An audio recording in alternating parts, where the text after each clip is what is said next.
Hello and a very good evening to all of you. आज हम जो है पुरस्कार और सम्मान को कंप्लीट करेंगे और उसके अलावा हम जो स्पोर्ट्स वाला पोर्शन है उसको भी आज पढ़ेंगे। आप सभी जानते हैं कि 2021 सितंबर की क्रोनोलॉजी है और उसमें हमने राष्ट्रीय, अंतर्राष्ट्रीय, आर्थिक और जो प्रादेशिक परिदृश्य है उसको अब तक हमने पढ़ लिया था। आज हम पुरस्कार सम्मान पढ़ेंगे और स्पोर्ट्स वाला पोर्शन जो है उसको पढ़ेंगे। तो इस मैगजीन की PDF अगर आप लोगों को चाहिए तो आप हमारा Telegram channel study for RS and IS उसको ज्वाइन कर लीजिए। वहाँ पर आपको इस मैगजीन की और जितनी भी मैगजीन हमने आज तक एनालाइज़ की है उन सभी का PDF मिलेगा। मेरे द्वारा लिखे गए जो आर्टिकल्स हैं वो भी आपको वहाँ पर मिल जाएंगे और जो इंपॉर्टेंट न्यूज़ अपडेट्स बुक्स होती हैं वो भी हम वहाँ पर अपलोड करते हैं। तो आप चाहें तो उस चैनल को ज्वाइन कर सकते हैं। तो फर्स्ट हम देखते हैं, फर्स्ट जो हमारा आज का टॉपिक है उस पर हम चलते हैं। फर्स्ट टॉपिक है प्रोफेसर CR राव शताब्दी स्वर्ण पदक पुरस्कार। ठीक है, ये 2 लोगों को मिला है। ये जो पुरस्कार है ये किसके नाम पर है? तो ये है प्रोफेसर CR राव के नाम पर। ये CNR राव नहीं है, ये है CR राव। ठीक है, ये एक भारतीय अमेरिकी, मतलब भारत के थे और अमेरिका में रहते थे। इनके नाम पर जो है ये पुरस्कार दिया जाता है। और ये पुरस्कार क्यों दिया जाता है? क्योंकि ये जो है मतलब किस क्षेत्र में दिया जाता है तो मैथमेटिक्स और इकोनॉमिक्स के क्षेत्र में दिया जाता है। क्योंकि ये जो प्रोफेसर साहब हैं ये खुद मैथमेटिशियन थे और जो है टॉप 10 मैथमेटिशियन के अंदर जो है इनका नाम आता है। तो इनका जो सेंटेनरी ईयर था 100th जो इनकी जयंती सेलिब्रेशन करके कुछ था, तो उसके ऊपर इस पुरस्कार को डिक्लेयर किया गया। किसके द्वारा? द इंडियन इकोनॉमेट्रिक सोसाइटी के द्वारा, TIS के द्वारा। ठीक है, तो इसके द्वारा ये पुरस्कार जो है वो दिया जाता है। तो अब इस पुरस्कार के लिए 2 लोगों का चयन हुआ है। तो पहले जो व्यक्ति हैं वो भी भारतीय हैं, उनका नाम है जगदीश भगवती और दूसरे हैं C रंगराजन तो RBI के पूर्व गवर्नर रहे हैं और प्रधानमंत्री की जो इकोनॉमिक एडवाइजरी काउंसिल थे उसके भी जो है चेयरपर्सन थे। और जगदीश भगवती जो है वो कोलंबिया यूनिवर्सिटी में जो है जो है अर्थशास्त्र, कानून और अंतर्राष्ट्रीय संबंधों के प्रोफेसर हैं। ठीक है, इनके बारे में C रंगराजन के बारे में मैंने आपको बता ही दिया। फिर जो है और इसमें क्या है, पुरस्कार का गठन प्रोफेसर CR राव के योगदान की स्मृति में जो है वो किया गया है। और इसमें वही है कि यह पुरस्कार जो है अर्थशास्त्र और आधिकारिक आंकड़ों के सैद्धांतिक और व्यावहारिक पहलुओं के क्षेत्र में उल्लेखनीय योगदान करने के लिए भारतीय मूल्य के अर्थशास्त्रियों को जो है हर 2 साल में एक बार जो है वो प्रदान किया जाता है। तो ये था इसके बारे में। नेक्स्ट जो है न्यूज़ वो है मधुर मैट को राष्ट्रीय हस्तशिल्प पुरस्कार जो है वो दिया गया। राष्ट्रीय पुरस्कार से मधुर मैट को सम्मानित किया गया है। ये मधुर मैट है क्या? तो ये मधुर मैट वेस्ट बंगाल की जो है नेचुरली जो लोग बनाते हैं, हैंडीक्राफ्ट वाले जो लोग बनाते हैं वो मैट है और इसको GI टैग भी मिला हुआ है। GI टैग अपन समझते ही हैं, ज्योग्राफिकल इंडिकेटर जो है वो इसको मिला हुआ है, यानी कि ये मैट जो है यूनिवर्सली इसी नाम से जो है वो जानी जाएगी। ठीक है, तो वो इसका ज्योग्राफिकल इंडिकेटर होता है। अब देखिए 2 महिलाओं को इसमें कार्य करने के लिए पुरस्कार मिला है। तो पश्चिम बंगाल की एक डिस्ट्रिक्ट है जिसका नाम है सबांग, वहाँ की 2 महिलाएं हैं, उनको ये अवार्ड मिला है। अब महिलाओं के नाम क्या हैं? एक तो है गौरी रानी और दूसरी है गौरी बाला। ठीक है, गौरी रानी जाना और गौरी बाला दास। ठीक है, तो इन दोनों को जो है राष्ट्रीय शिल्प पुरस्कार यानी नेशनल अवार्ड मिला है। ठीक, किसके लिए? मधुर फ्लोर मैट के लिए। इस मधुर फ्लोर मैट को अगर मैं दिखाऊँ आपको तो यहाँ आप स्क्रीन पे देख सकते हैं कि ये जो महिलाएं बना रही है ये आपको दिख रही होंगी, ये वाली, ये जो है ये मधुर फ्लोर मैट्स हैं। ठीक है, अब अगर कुछ स्पेसिफिक इसमें पढ़ना चाहे क्योंकि UPSC के अंदर ऐसे क्वेश्चन पूछ लिए जाते हैं, तो मधुर फ्लोर मैट है ये बंगाली जीवन शैली का एक आंतरिक हिस्सा है और ये जो है मधुर कथी नाम के प्राकृतिक रेशों से जो है वो बना हुआ होता है। ठीक है, और उसके अलावा इसमें जो बंगाल से GI टैग जिनको मिला है वो चीज़ें दी गई है। और ये वाली जो चीज़ें हैं ये हालांकि आपके जो अदर एग्जाम्स में उसमें नहीं आएंगी, ये UPSC लेवल का क्वेश्चन है। तो जैसे कि यहाँ पर आप देख सकते हैं कि दार्जिलिंग की वाली चाय है, चौ मुखौटा है और कुशमंडी का लकड़ी का मुखौटा, हालांकि इसमें कम ही दे रखे हैं। तो ये जो है इसको आप यहाँ पर लीव कर सकते हैं क्योंकि ये क्वेश्चंस जो है उसमें आते हैं और इसकी जो लिस्ट है वो अलग से आपको प्रिपेयर कर लेनी चाहिए क्योंकि इसमें तो कम ही दे रखे हैं। अच्छा, आगे क्या पढ़ना है हमको? तो ये जो है ये जो नेचुरली ये मधुर कथी होता है उसके बारे में बता रखा है कि ये मधुर कथी रेशा जो है ये कैसे मिलता है। तो ये प्रकंद आधारित पौधा है और जो पश्चिम बंगाल के पूर्व और पश्चिमी मेदिनीपुर के जलोढ़ इलाकों में प्रचुर मात्रा में पाया जाता है। ठीक है, तो ये था इसके बारे में। नेक्स्ट हम चलते हैं, प्रधानमंत्री श्रम पुरस्कार जो है वो भी प्रदान किए गए हैं। तो अब ये पुरस्कार क्योंकि भारत सरकार के द्वारा दिए जाते हैं और प्रधानमंत्री श्रम पुरस्कार है, यानी कि प्रधानमंत्री के नाम से सिद्ध है कि भाई ये जो है नेशनल लेवल का अवार्ड है गवर्नमेंट ऑफ इंडिया का। तो उसमें जो है किन किन लोगों को दिया जाता है, तो यहाँ आप देखिए कि सार्वजनिक और निजी क्षेत्र के दोनों संगठनों में काम करने वाले और उत्कृष्ट योगदान देने वाले जो व्यक्ति होते हैं उनका इसमें सम्मान किया जाता है। तो इसमें 3 श्रेणियाँ हैं। पहली श्रेणी है श्रम भूषण पुरस्कार, जिसमें प्रत्येक को 1 लाख रुपए का नगद पुरस्कार दिया जाता है। दूसरा है श्रम वीर या श्रम वीरांगना पुरस्कार, जिसमें प्रत्येक को 60,000 का नगद पुरस्कार। और तीसरा है श्री श्रम या श्रम देवी पुरस्कार। एक तो है श्रम भूषण, जिसमें 1 लाख रुपए देते हैं। श्रम वीरांगना या वीर श्रम, भाई महिला को देंगे तो अलग है और पुरुष को देंगे तो अलग है, तो प्रत्येक को 60,000 मिलते हैं। और श्रम श्री या श्रम देवी पुरस्कार, अगर पुरुष को दे रहे हैं तो श्रम श्री और महिला को दे रहे हैं तो श्रम देवी पुरस्कार, इसमें 40,000 रुपये मिलते हैं। तो 1,60,000 और 40,000, ठीक है। वो भूषण था, ये वीरांगना है और ये देवी है। फिर जो है इनका क्राइटेरिया तो आपको पता ही है, कोई नवाचार कर रहा है, अपनी क्षमताओं को दिखा रहा है, नवाचार क्षमताओं को दिखा रहा है, उत्पादकता बढ़ा रहा है, असाधारण साहस दिखा रहा है, बुद्धिमत्ता का प्रदर्शन कर रहा है, तो ऐसे लोगों को जो है ये पुरस्कार दिया जाता है। फिर जो है ये जो है इंडियन फिल्म फेस्टिवल के ऊपर है, जो कि मेलबोर्न में हुआ था। इसका 12वां ये संस्करण था और इसके अंदर कुछ फिल्म जो है उनको सर्वश्रेष्ठ फीचर फिल्म का अवार्ड जो है वो सोरारई पोट्रू नाम की फिल्म को दिया गया है। और सर्वश्रेष्ठ प्रदर्शन पुरुष के लिए सूर्या शिव कुमार को इसी सोरारई पोट्रू जो मूवी है उसी के लिए दिया गया है। सर्वश्रेष्ठ प्रदर्शन महिला में विद्या बालन को, जो उनकी शेरनी मूवी आई थी, और जो निमिषा सजयन है उनको द ग्रेट इंडियन किचन के लिए जो ये पुरस्कार मिला है। निदेशक के लिए अनुराग बासु, जो लूडो नाम की जो फिल्म होगी उनके लिए, और मानद उल्लेख पृथ्वी कोन्ननूर पिंकी एली, इनको ये पुरस्कार जो है वो दिया है। बेस्ट सीरीज़ के लिए मिर्ज़ापुर सीज़न 2 को मिला है। और एक श्रृंखला में सर्वश्रेष्ठ अभिनेत्री है सामंता अकीनी, ये जो द फैमिली मैन वाली हीरोइन है साउथ की, इनको मिला है। मनोज वाजपेयी को भी अवार्ड मिला है। एक श्रृंखला के अंदर, वो जो सीरीज़ चलती है ना वेब सीरीज़, उसके अंदर सर्वश्रेष्ठ अभिनेता के लिए मनोज वाजपेयी को अवार्ड मिला है। अब पता नहीं क्वेश्चन तो आएगा या नहीं आएगा, लेकिन एक बार आप सरसरी निगाह रख लेंगे तो आपको जो है, अगर आ भी गया भूला भटका तो आप जो है टिक लगा पाएंगे। तो आप इनको एक बार देख लीजिएगा।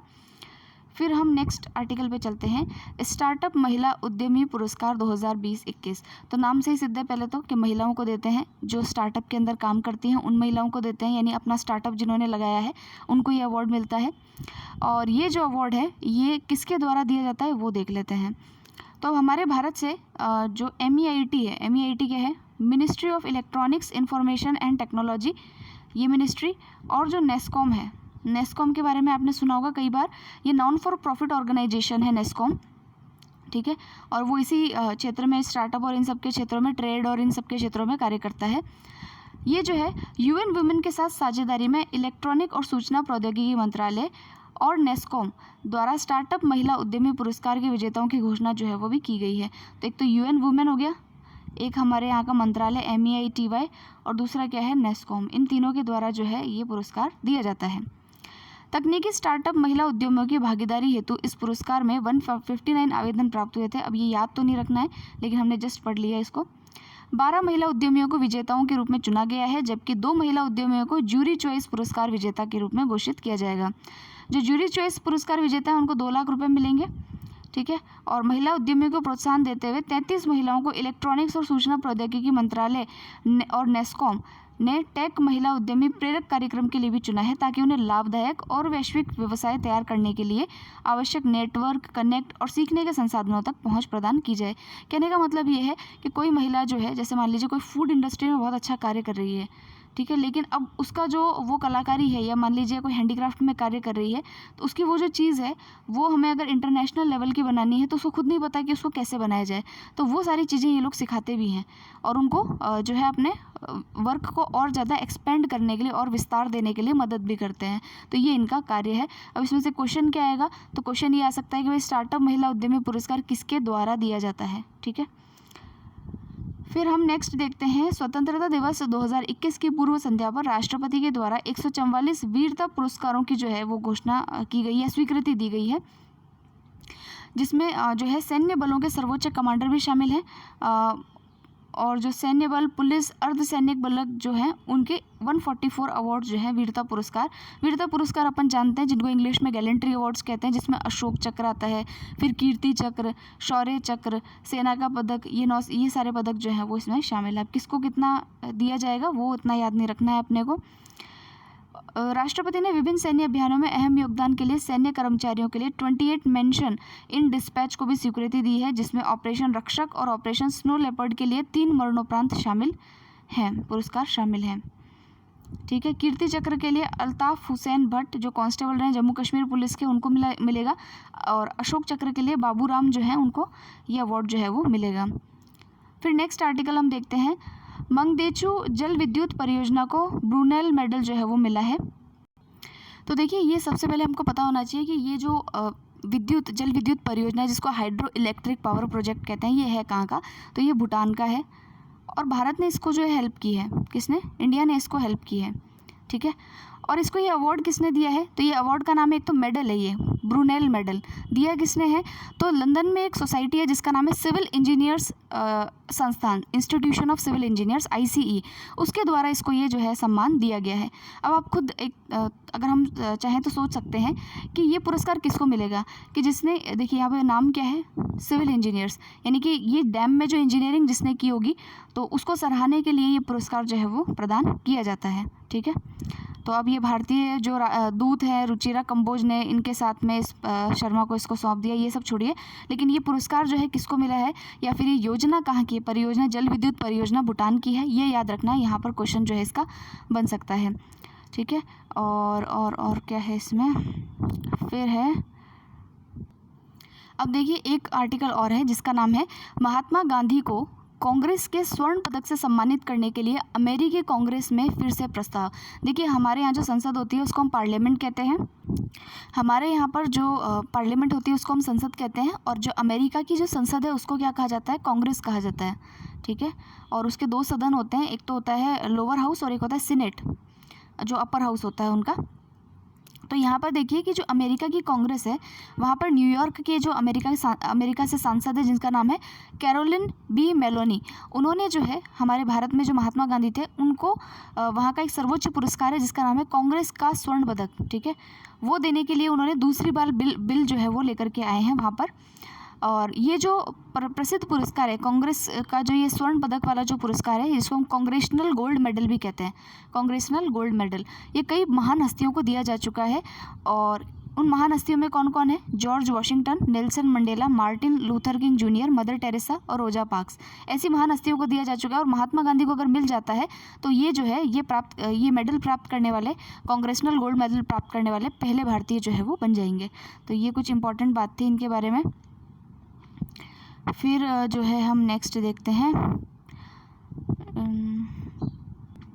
देखिए न्यूज़ है इंडिया साइज सर्वे। तो ये इंडिया साइज सर्वे क्या है, तो कपड़ा मंत्रालय और राष्ट्रीय फैशन प्रौद्योगिकी संस्थान जो निफ्ट है, कल मैंने आपको निफ्ट के बारे में बताया था कि फैशन डिज़ाइनिंग के क्षेत्र में जो सर्वोच्च जो एजुकेशनल इंस्टीट्यूट होते हैं वो निफ्ट्स कहलाते हैं, और ये कई जगहों पर है निफ्ट बने हुए। तो ये जो निफ्ट है वो जो है एक सर्वे स्टार्ट करें जिसका नाम है इंडिया साइज़। ये इंडिया साइज़ सर्वे क्या है कि देखिए जब भी आप साइज़ की बात करते हैं तो जैसे अलग अलग ब्रांड्स में साइज़ चेंज हो जाता है कपड़ों का, और जो बिना ब्रांड के होते हैं उनमें तो नॉर्मल साइज़ ही चलता है, बाकी जो ब्रांडेड कपड़े होते हैं उनका एक ही साइज़ रहता है। ठीक है, तो और साइज़ भी जो है I think country wise change होते हैं। अब मुझे इसमें थोड़ा कन्फ्यूज़न है कि भाई कंट्री वाइज थोड़ा सा साइज़ का कुछ इशू है या नहीं। बाकी यहाँ पर जो है इंडिया साइज़ नाम का जो ये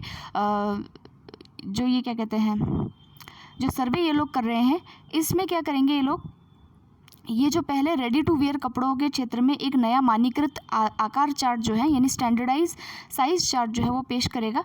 ठीक है, और इससे फ़ायदा तो होगा ही कि भाई आप इस ब्रांड का या किसी भी ब्रांड का मंगाओगे तो उसमें साइज़ में कोई इशू जो है वो नहीं आएगा। तो ये हो गया हमारा। अब हम जो है खेल वाले पोर्शन पे चलेंगे।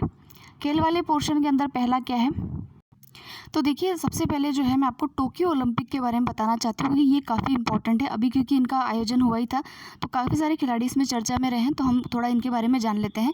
क्योंकि वो खिलाड़ी तो देखिए काफ़ी चर्चा में रह ही चुके हैं, तो थोड़ा सा इतिहास के ऊपर चलते हैं, हो सकता है इतिहास के ऊपर कोई क्वेश्चन जो है टोक्यो ओलंपिक्स में से पूछ ले।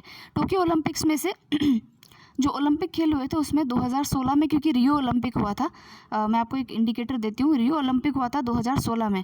तो 2016 में जब ये हुआ था तो उसमें से RS 2016 का जो प्रीलिम्स है उसमें से बहुत सारे क्वेश्चंस बने थे, ठीक है। तो इसलिए ये इंपॉर्टेंट टॉपिक है RS प्रीलिम्स वालों के लिए भी और अदर एग्जाम्स के लिए भी। तो सबसे पहले देखिए टोक्यो ओलंपिक, यानी कि ये ओलंपिक कहाँ पर हुआ है, टोक्यो में हुआ है। कौन से नंबर वाला गेम था, तो 32वें नंबर वाला गेम था, ठीक है। तो अब ये शुरुआत कहाँ से हुई थी, तो देखिए ये जो शुरू हुए थे 1896 से शुरू हुए थे, और 1896 से 2016 तक, मतलब प्रत्येक 4 वर्ष में जो है ये होता है, प्रत्येक 4 वर्ष में, ठीक है। तो 1896 से लेकर के जो 2016 तक जो ये हुए हैं, तो इसके हिसाब से कितने हो जाते हैं, टोटल 31 जो है ये जो इवेंट्स है वो हो जाते हैं। तो 2016 के बाद 2020 में हुए, हालांकि 2020 वालों का आयोजन 2021 में किया गया, ये डिले हुए हैं। पहला ऐसा ओलंपिक है जो कि आगे पोस्टपोन किया गया है उसको। तो ये जो है आपको 2016 में किए 2016 तक जितने थे वो थे 31, और 32वां कौन सा है आपका, कौन सा है, टोक्यो ओलंपिक। अब देखिए इसके अलावा 2024 में जो होगा वो पहले से ही प्री डिसाइडेड है, वो जो है आपका पेरिस के अंदर करवाया जाएगा, ठीक है। 2024 का है वो कहाँ पर करवाया जाएगा, पेरिस में जो है उसको करवाया जाएगा। और उसके अलावा जो 2028 वाला है, 2028 वाला है वो आपके लॉस एंजलिस के अंदर जो है वो अरेंज करवाया जाएगा, लॉस एंजलिस, ठीक है। तो ये भी याद रखना, 2024 वाला पेरिस में, 2028 वाला लॉस एंजलिस के अंदर जो है वो होगा।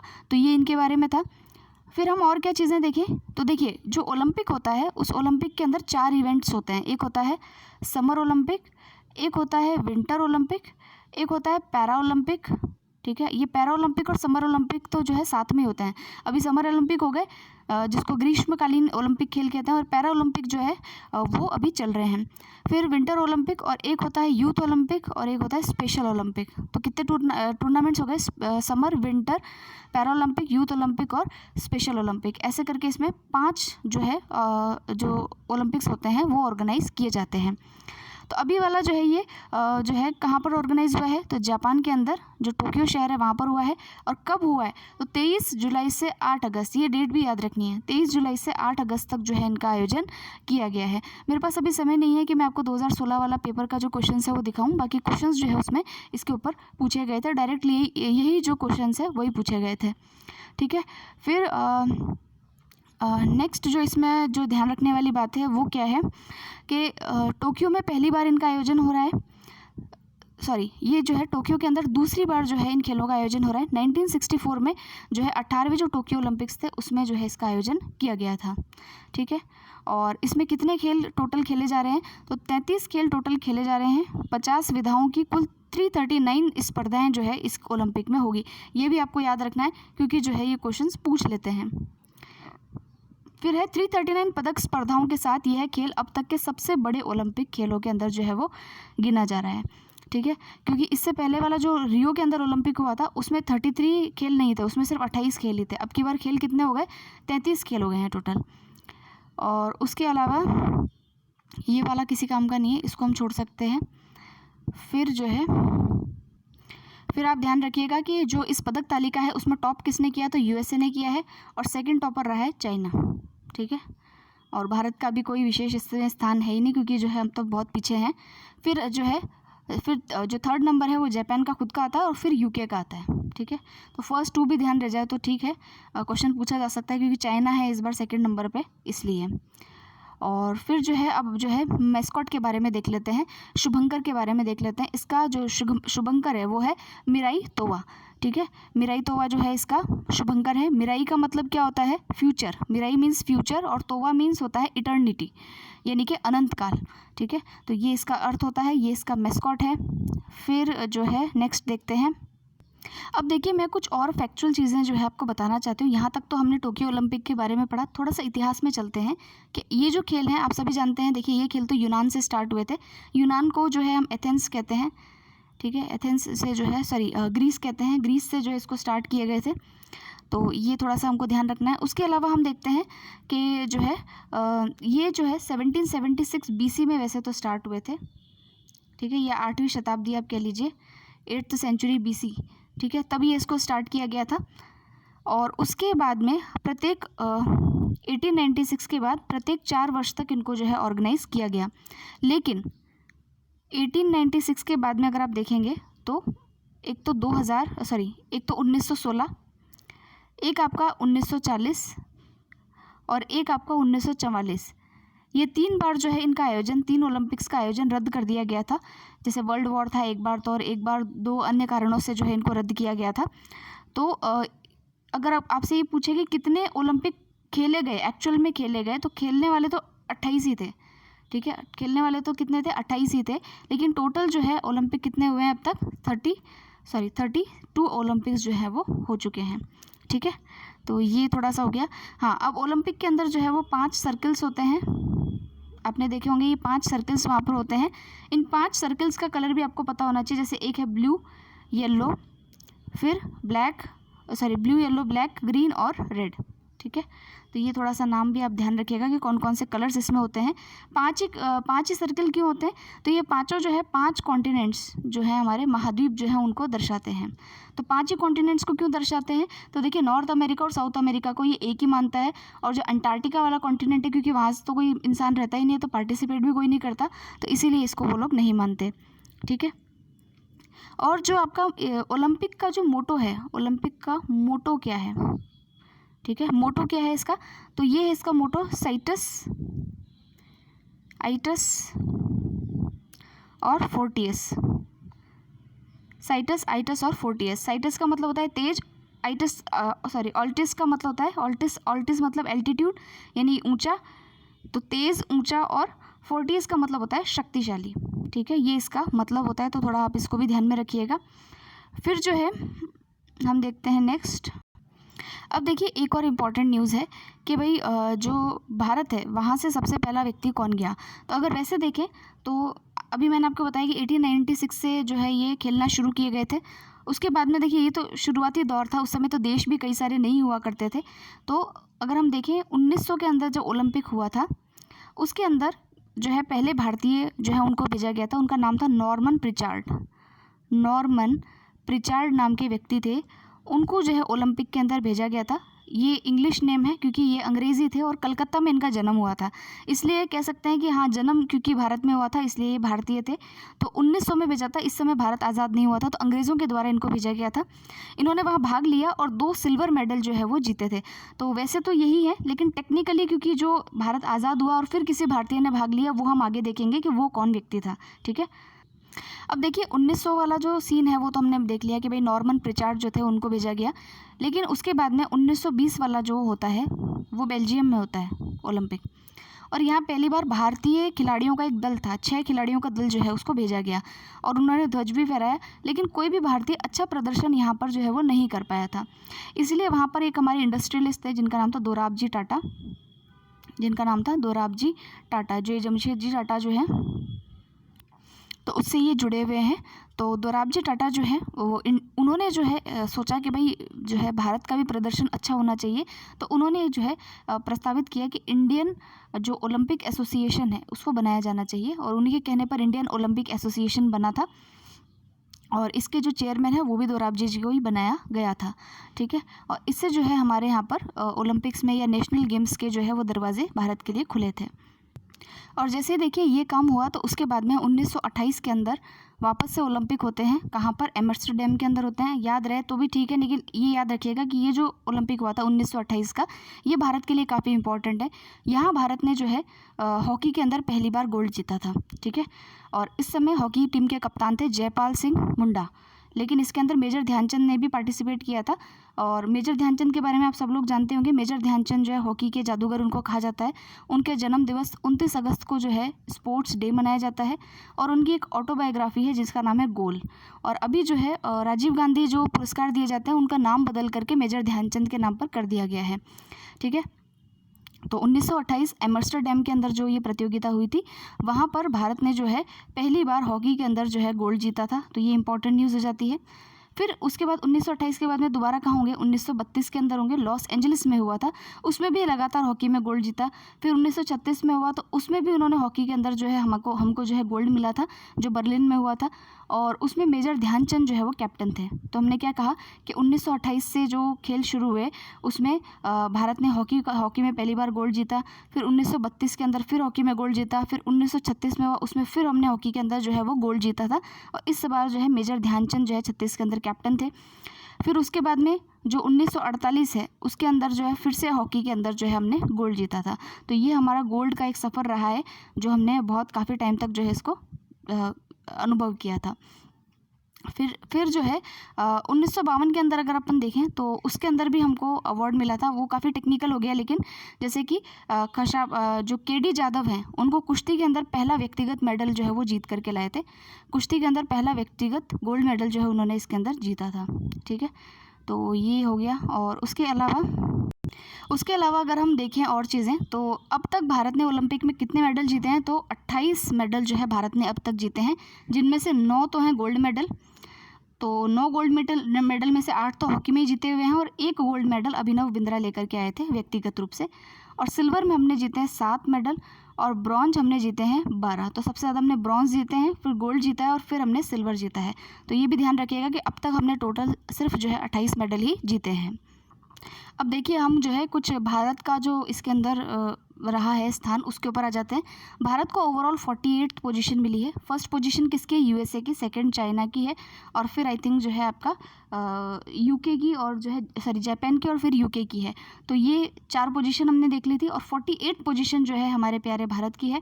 इस बार हमने सबसे ज़्यादा मेडल जीते हैं, यानी कि 7 मेडल हमने जीते हैं, जिसमें 1 गोल्ड है, 2 रजत है, और 4 कांस्य पदक शामिल है। ठीक है, उसके अलावा आप देखिए कि भारत ने इससे पूर्व सर्वाधिक 6 पदक जो हैं वो लंदन ओलंपिक्स 2012 के अंदर जीते थे। तो इस बार 48 वाला स्थान है हमारा। खिलाड़ियों के नाम देख लेते हैं कि किस किस ने क्या क्या पुरस्कार जीता है। तो पहले आते हैं बजरंग पुनिया, उन्होंने कुश्ती पुरुषों के फ्री स्टाइल के अंदर, तो पहले तो हम ये देख लेते हैं कि क्योंकि गोल्ड एक ही जीता है हमने, तो वो आपको पता ही है, नीरज चोपड़ा जी ने जीता था। और जो रजत पदक है वो 2 ही आए हैं हमारे यहाँ पर, तो मीराबाई चानू और रवि कुमार दहिया ने जीता था, ये भी हमें पता है। मीराबाई जो है भारोत्तोलन से हैं, फर्स्ट जो है यही लेकर के आई थी, और रवि कुमार दहिया जो है वो कुश्ती से संबंधित है, ये हमको पता होना चाहिए। तो मेन बात ये है कि जो खिलाड़ी है उसका संबंध किससे है ये हमें पता होना चाहिए, क्योंकि ये क्वेश्चन पूछ लेते हैं कि फलाना खिलाड़ी जो है किस खेल से संबंधित है। तो अब जो है खिलाड़ियों के नाम हम आगे देखते हैं कि जो बजरंग पुनिया है वो कुश्ती से संबंधित है, मतलब इन बाकी सबको जो है कांस्य मिला है। और लवलीना बोरगोहेन जो है ये बॉक्सिंग से संबंधित है। ये नाम थोड़ा अटपटा सा है, तो जो है आप अच्छे से याद रखिएगा कि ये जो है लवलीना बोरगोहेन जो है वो कांस्य पदक जीता है इन्होंने, और बॉक्सिंग से रिलेटेड है। और पुरुषों की हॉकी टीम जो है वो भी कांस्य लेकर के आई है। पीवी संधू जो है उनको बैडमिंटन के अंदर कांस्य पदक मिला है, और रवि कुमार दहिया है वो भी कुश्ती से रिलेटेड है, और नीरज चोपड़ा तो भाला फेंक में है ही। और जो है और देखें क्या क्या इम्पोर्टेंट है, राजस्थान में भी कुछ इम्पोर्टेंट होगा, दे नहीं रखा है इन्होंने, 1 मिनट। राजस्थान के कुछ खिलाड़ी हैं जिन्होंने इसमें पार्टिसिपेट किया था, उनके बारे में हमको जान लेना चाहिए। तो उनका नाम मैं आपको बता देती हूँ।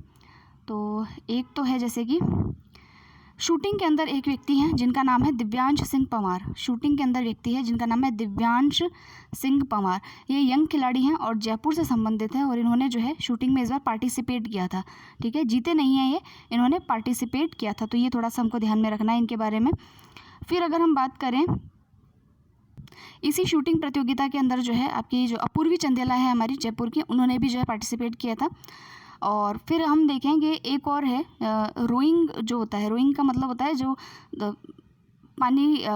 बोट जो चलाते हैं, दोनों चप्पों से जो बोट चलती है उसको रोइंग करना बोलते हैं। तो उस रोइंग गेम के अंदर 2 खिलाड़ी हैं, एक का नाम है अर्जुन लाल जाट, और दूसरे का एक ही व्यक्ति है अर्जुन लाल जाट इनका नाम है, ये अलवर से हैं, इन्होंने इसमें पार्टिसिपेट किया था। ठीक है, और फिर जो है एक और लड़की हैं जिनका नाम है भावना जाट। इन्होंने एथलेटिक्स के अंदर जो पैदल चाल होती है उसमें इन्होंने पार्टिसिपेट किया था, और ये राज संबंध जो है वहाँ से संबंधित है। इन्होंने इसमें क्वालिफाई किया है और ये ओलंपिक्स खेलने वहाँ पर गई थी। ठीक है। तो ये कुछ हमारे राजस्थान के खिलाड़ी हैं जिनका नाम हमको पता होना चाहिए। एक नई खिलाड़ी है जो चर्चा में रही थी जिनका नाम है भवानी देवी। भवानी देवी ऐसे पहली प्लेयर हैं जिन्होंने जो है इसमें फेंसिंग के अंदर जो है वो क्वालिफाई किया है। फेंसिंग के अंदर जो है वो क्वालिफाई किया, उनका नाम है भवानी देवी और ये तमिलनाडु से संबंधित है। ठीक है। अब एक फैक्ट यहाँ पर हमको और ध्यान में रखना है कि हमारे यहाँ से जो है कुल 127 एथलीट शामिल हुए थे और 18 खेलों में उन्होंने भाग लिया था। 127 एथलीट और 18 खेलों में उन्होंने भाग लिया था। जो ध्वजवाहक महिला थी वो थी MC मैरी कॉम और पुरुषों के अंदर थे मनप्रीत सिंह जो कि हमारे हॉकी टीम के कैप्टन हैं। तो ये हमको ध्यान में रखना है, इन दोनों का नाम ध्यान रखना है। और जो समापन समारोह के जो ध्वजवाहक थे उनका नाम था बजरंग पुनिया जो कि एक रेसलर है, इनको हम जानते ही हैं। तो ये नाम आपको ध्यान रखने हैं। और कितनी 127 स्पर्धाएं हुई है और जिसमें हमारे 127 खिलाड़ी थे और 18 जो है खेलों के अंदर भाग लिया था, ये भी अपने को याद रखना है। अब यहाँ देखते हैं जो टोक्यो ओलंपिक में पदक विजेता खिलाड़ी हैं नीरज चोपड़ा, ये हरियाणा से हैं। भाला थ्रो यानी भाला थ्रो जो है जेवलिन जो है उसके अंदर इन्होंने भाला फेंक या जेवलिन थ्रो में इन्होंने पार्टिसिपेट किया था। और इसके बाद में ये जो है ग्रीष्मकालीन ओलंपिक में भारत के लिए दूसरे व्यक्तिगत स्वर्ण पदक विजेता बने हैं। इससे पहले जो है अभिनव बिंद्रा ने ये अवार्ड जो है राइफल के अंदर जो है वो जीता था। और भारत ने हॉकी के अंदर 8 बार, ये हमने पढ़ ही लिया है, 8 बार जो है इन्होंने स्वर्ण पदक जो है भारत ने जीते हैं। PV संधू को अगर हम देखें तो इन्होंने बैडमिंटन में महिला एकल स्पर्धा में कांस्य पदक जीता है और इन्होंने जो है 2016 के रियो डी जेनेरियो ओलंपिक में रजत पदक जो है जीत करके लाई थी। और इस प्रकार वे ओलंपिक खेलों में किसी व्यक्तिगत स्पर्धा में 2 बार पदक जीतने वाली भारत की पहली महिला बन गई हैं। और इससे पहले जो सुशील कुमार है उन्होंने कुश्ती में 2 पदक जो है वो जीते थे। मीराबाई चानू के बारे में हम जानते हैं, वेट लिफ्टर है, मणिपुर की हैं और इन्होंने जो है 21 वर्ष के अंतराल के पश्चात भारत ने भारोत्तोलन में कोई भी पदक जीता है। जबकि ओलंपिक में भारोत्तोलन में किसी भारतीय के लिए पहला रजत पदक था, वही भारोत्तोलन में देश का ये दूसरा पदक था। इससे पहले जो कर्णम मल्लेश्वरी है उन्होंने 2000 में सिडनी खेलों के अंदर जो है कांस्य पदक जो है वो जीत करके लाई थी। लवलीना बोरगोहेन जो है वो मुक्केबाजी से संबंधित है और उन्होंने इसमें जो है कांस्य पदक जीता है। और ये भारत में ओलंपिक पदक जो है मुक्केबाजी में जीतने वाली दूसरी महिला है। पहली तो जो MC मैरी कॉम है वो है। फिर है रवि दहिया जो है, इन्होंने जो है ये सोनीपत से हैं और इन्होंने कुश्ती के अंदर जो है ये प्राइज़ जो है वो स्वर्ण पदक ये जो कांस्य पदक है ये इन्होंने जीता है। और ये रवि दहिया कुश्ती में ओलंपिक पदक जीतने वाले भारत के तीसरे पुरुष हैं। बजरंग पुनिया ये भी जो है कुश्ती से संबंधित है और ये दूसरे हैं। फिर उसके अलावा भारतीय हॉकी टीम जो है उन्होंने कांस्य पदक जीता है। 41 वर्ष के अंतराल के पश्चात हॉकी टीम ने कोई जो है सफलता इस बार दर्ज की है। और मनप्रीत सिंह जो है वो इसके लीडर थे, मतलब कैप्टन थे। और जो भारतीय महिला हॉकी टीम है उनकी जो कैप्टन है उनका नाम है रानी रामपाल। तो ये 2 नाम हमको ध्यान रखने हैं। और शानदार प्रदर्शन करने वाले जो खिलाड़ी हैं उनको देख लेते हैं। वो एक का नाम मैंने आपको बता दिया था, भवानी देवी। दूसरे हैं अदिति अशोक, ये जो है गोल्फ से रिलेटेड है। गोल्फ के अंदर ये पहली महिला है जिन्होंने जो है first female to qualify the Olympics. Golf के अंदर, गोल्फ काफ़ी महंगा खेल है। फिर है वंदना कटारिया जो कि भारतीय महिला हॉकी टीम की खिलाड़ी हैं और वंदना कटारिया ने जो है इसमें भी 2021 का इतिहास रचा। उन्होंने टोक्यो मैच में हैट्रिक लगाई थी, तो इसलिए इम्पॉर्टेंट बन जाता है बस। तो इसमें यही है। तो ये तो हो गए हमारे जो है टोक्यो ओलंपिक्स के बारे में। नेक्स्ट हम जो पढ़ेंगे वो हमारा होगा जो पैरा ओलंपिक्स है वो, ठीक है, पैरा ओलंपिक्स के बारे में पढ़ेंगे। और जो ये जो न्यूज़ है इसमें इतने कोई इंपॉर्टेंट बातें हैं नहीं, तो इसको हम पढ़ लेंगे और जो लास्ट वाला टॉपिक बचेगा उसको कवर कर लेंगे। सो मिलते हैं नेक्स्ट वीडियो में। Thanks a lot.